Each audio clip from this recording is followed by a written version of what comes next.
The morning my lawyer walked into my youngest daughter's kitchen carrying a briefcase with $61 million in transfer documents, I watched my two sons stand in the doorway with their mouths open and nothing to say. For the first time in their adult lives, they had absolutely nothing to say. I had waited a long time for that silence. Not out of cruelty, out of necessity, because some lessons cannot be taught with words. Let me take you back to where this really began. I spent 41 years building Greer Construction from a two-truck operation out of Asheville, North Carolina, into one of the largest commercial contracting firms in the Southeast. I started with calloused hands and a $3,000 loan from my father-in-law. I finished with 1,700 employees, contracts in 9 states, and a reputation that I was prouder of than any bank balance. When my wife Helen passed 4 years ago from ovarian cancer, I promised her I would take care of our children. All 3 of them. That promise kept me going on the mornings when the house felt like a museum. Last spring, I sold the company to a private equity group out of Charlotte.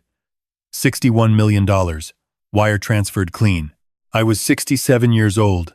My knees ached in cold weather, and I had more mornings left to live than I had the energy to spend them in board meetings. So I sold. I told no one in the family the exact number. I told them I was selling. I told them I was stepping back. What I did not tell them was what I had begun to see in my 2 older sons in the years since their mother died. My oldest, Brandon, had become a corporate attorney in Chicago. Sharp dresser, sharp talker. The kind of man who knew the price of everything and the value of things only when they benefited him. He called me on birthdays and Christmas. On ordinary Tuesdays he was busy. When Helen was sick, he flew down once, stayed 2 days, and told me he had depositions he could not move. I never forgot that. I never said a word about it either. My second, Derek, ran a wealth management firm in Atlanta. He had married well, lived expensively, and had developed the habit of treating every conversation with me as an opportunity to mention his portfolio, or his lake house, or his membership at some club I had never heard of. Derek loved me, I believe, in the abstract way that some men love their fathers. The idea of me, the legacy of me, the financial implication of me, the actual day-to-day me, the man who sometimes burned his toast and forgot where he put his reading glasses, that version did not seem to interest him much. Then there was my youngest, my daughter Claire. She was 34. She worked as a food service coordinator at an elementary school in Boone, a 40-minute drive from the town where she grew up. She had married Tommy, a mail carrier with a good heart and bad luck with cars. They rented a small house and had been saving for 3 years to put a down payment on their own place, $12,000. I knew because Claire had mentioned it once, not as a complaint, just as a fact. The way she mentioned most things plainly and without performance. Claire called me every Sunday without exception. Not to ask about money, not to mention what she needed. She called to ask how I was sleeping, whether I was eating enough, whether I had seen the neighbor's new dog yet because she heard it was a good one. She drove up to see me on long weekends and brought food she had cooked herself, not restaurant bags with the receipts still inside. She was, in every meaningful way, her mother's child. 3 weeks after the sale closed, I made a decision that I have since had to explain to a great many people, and that I will try to explain honestly here. I decided to disappear. Not permanently, not without a plan, but I needed to know with absolute certainty. Not suspicion, not intuition, but bone-deep certainty what my sons would do when the money appeared to be gone and I appeared to be in trouble. My lawyer, a patient man named Arthur Hendricks, who had known me for 22 years, thought I had lost my mind. He sat across from his desk and stared at me for a long time before he said anything. Then he said, "Walter, you could just ask them." I told him I had spent 67 years learning that what people say and what people do are 2 different documents, and I needed to read the second one. He filed the paperwork I asked him to file, made the phone calls I asked him to make, and agreed to give me 3 weeks before he showed up with the briefcase.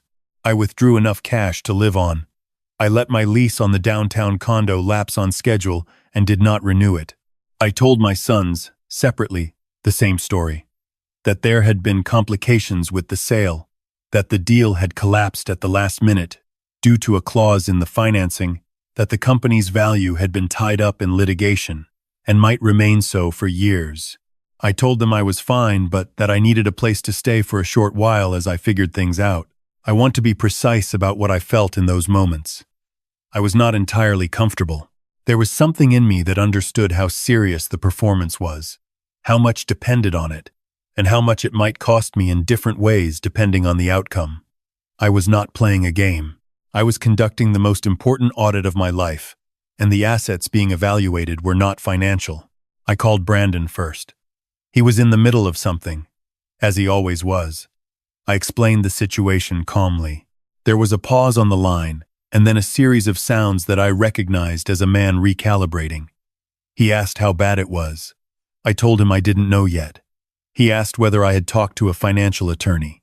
I told him I had one. He said he was glad to hear that. He said things were a little tight right now because he and his wife were renovating the second floor and the contractor had run over budget, but that he would see what he could do. He said he would call me back. He called back 4 days later and told me there wasn't a good time for a visit because his in-laws were coming. He suggested a hotel near his office where they give a senior discount on weekdays. I did not stay at the hotel. I called Derek next. Derek was louder about it and, in some ways, that made it worse. He expressed concern. He used the word devastated to describe how he felt for me. He asked detailed questions about the litigation and offered opinions about the legal strategy I should pursue. Opinions delivered with the confidence of a man who practices none of the relevant law. When I asked whether I could stay with him and Melissa for a few weeks, the line went quiet in a way that told me everything before the words did. He said Melissa's mother was arriving next week for an extended stay, and the guest room was taken. He said he could help me find a place. He said he was going to look into some options and send me some links. He sent me 3 links to extended stay motels in suburban Atlanta. None of them were in his neighborhood. I sat in my car in a parking lot outside a diner in Hendersonville, North Carolina, and I ate a ham sandwich I had bought inside, and I thought about Helen. I thought about the years she had spent raising those boys, the sacrifices she had made that they never witnessed because she made them quietly, the way good people often do. I thought about how she would feel sitting in this parking lot beside me. I decided she would be sad but not surprised.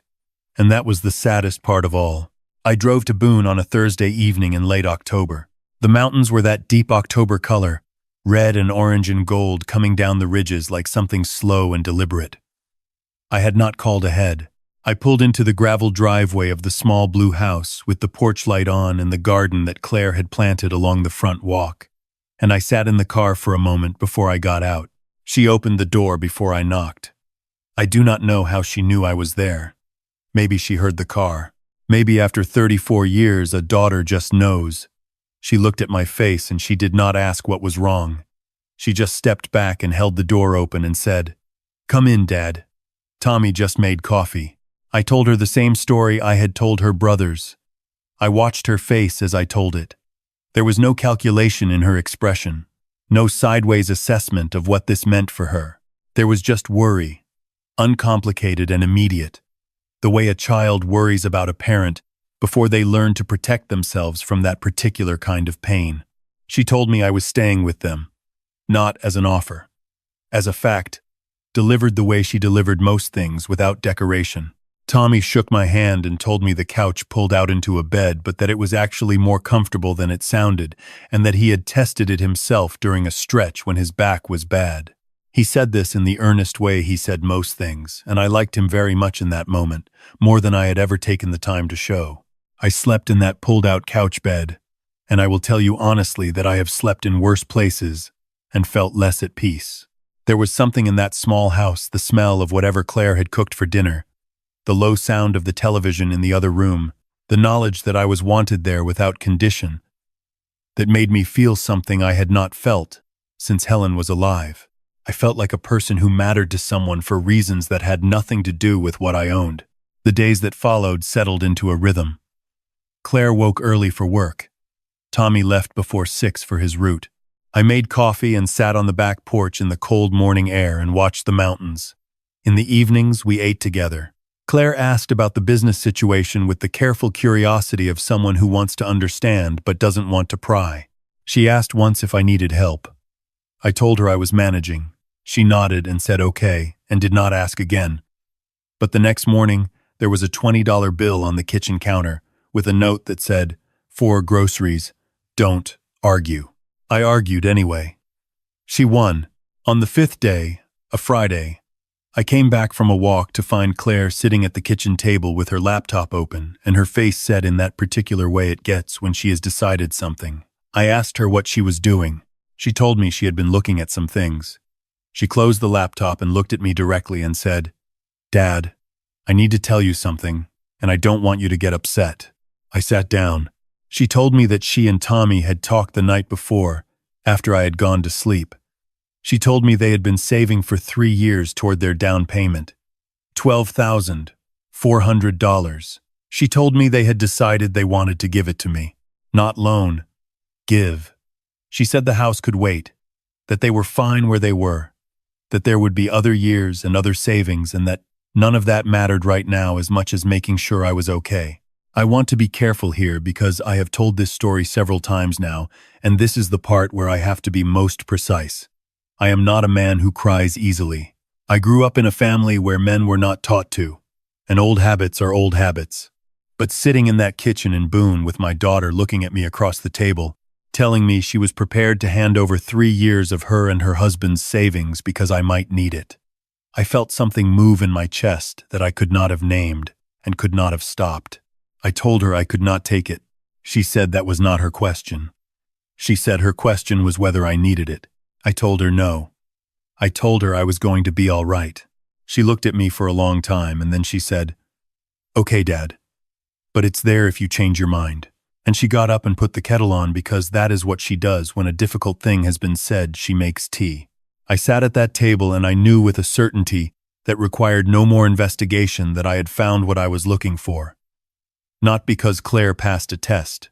That framing has always bothered me when I've heard it applied to situations like this. She didn't pass a test. She revealed herself.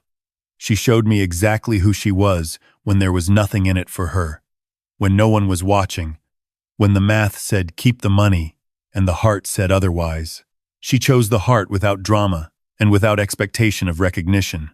That was her mother, down to the bone. I made one phone call that evening, while Claire and Tommy were watching television.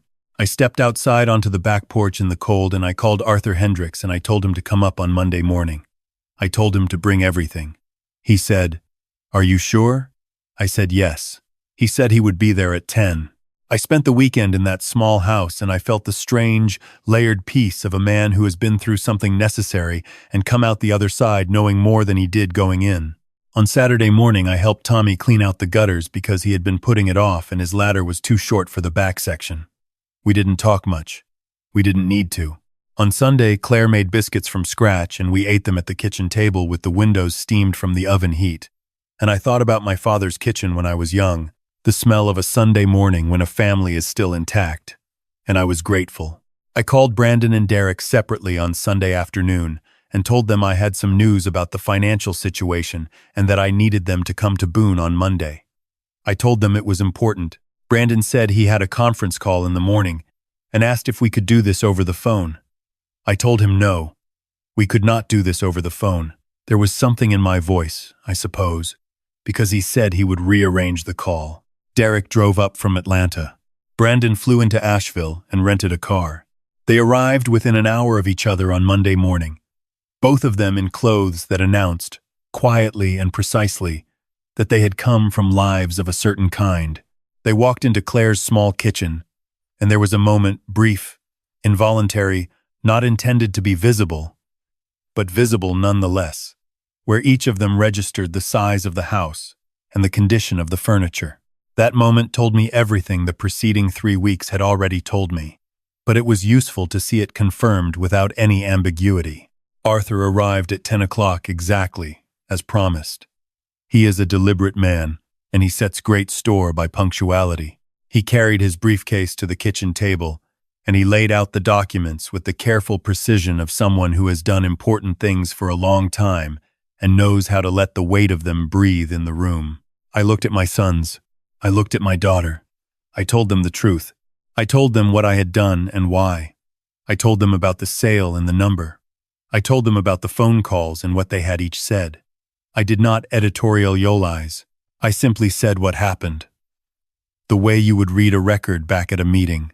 I watched Brandon's face move through several distinct expressions in a short span of time. I watched Derek's jaw tighten in the way it does when he is trying to control something that wants to come out loud.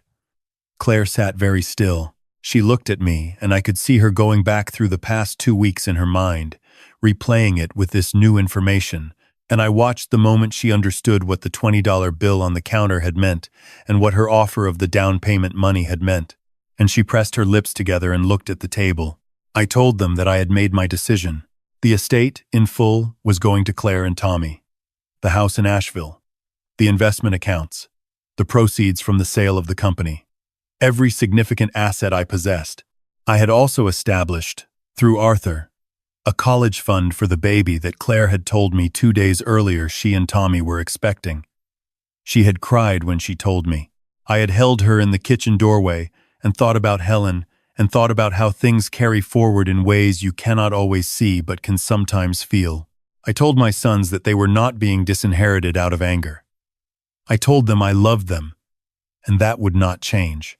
I told them they were successful men who had built comfortable lives, and that they had the resources and the capabilities to continue building those lives without what I had. I told them the decisions they had made over the past 3 weeks were not aberrations. They were patterns, and patterns, in my experience, are honest things. I told them that what Claire had offered me 3 years of savings, no questions asked, no conditions was worth more to me than anything in Arthur's briefcase, and that it had clarified for me what I had always suspected about the kind of person she was. I told them that their mother would have understood this. I believed that was true. Brandon was quiet for a long time, and then he said it wasn't fair. He said I had engineered a situation and then judged them by it without warning. He said that if he had known I was really in trouble, he would have responded differently. I listened. I let him finish. Then I told him that was precisely the point. That a person's character is not what they do when they know they are being watched. It is what they do when they believe no one is looking and there is nothing to gain.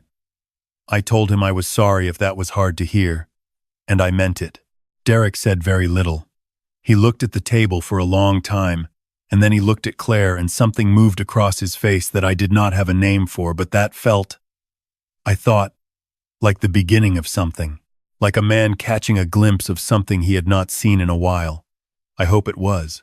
I am not optimistic by nature, but I am not without hope. After Arthur finished with the documents, and after my sons had left Brandon first, Derek a few minutes later, both of them quiet in a way that was different from their usual quiet. Claire and I sat at the kitchen table with cold coffee. Tommy had stepped outside. He is a man who understands when people need space, and he gives it without being asked, which is its own kind of intelligence. Claire looked at me for a long time. Then she said, "Dad, you didn't have to do all of this. I would have helped you regardless." I told her I knew that. I told her that was exactly why. She asked me if I felt bad about it. I thought about that honestly before I answered.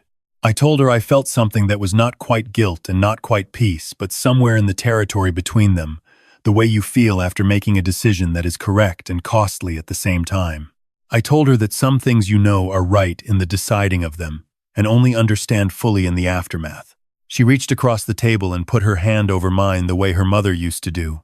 The exact same gesture, the same weight and warmth, and we sat there for a while without talking in that small kitchen in Boone, with the October light coming through the window and the mountains somewhere out past the tree line, and I thought about 41 years of building things and what it means, finally, to understand what you were building toward. Tommy came back inside and asked if anyone wanted fresh coffee. Claire said yes. I said yes. He started the pot, and the 3 of us sat at that table in the ordinary, unremarkable, irreplaceable way that people sit together when they are in the right place and they know it, even if they cannot always say how they know. I thought about Helen. I thought about her sitting in that chair across from me, the one Claire was in now. I thought about what she would say. I thought she would say something simple and right, the way she always did. The way simple, right things tend to outlast the complicated ones. I thought she would say, "You found her. You knew all along. But now you're sure. I was sure. The mountains do not move. The seasons come on schedule regardless of what happens in the small houses at their feet. My granddaughter, they found out 2 months later it was a girl, will grow up in those mountains, in a house with a good porch and a garden, with parents who know what it means to give without keeping score. I will be nearby. I will have coffee ready on Sunday mornings. I will tell her about her grandmother when she is old enough to understand why it matters, which is sooner than most people think. There are things in this life you cannot buy and cannot take back once they are gone. I spent 41 years learning that in the abstract.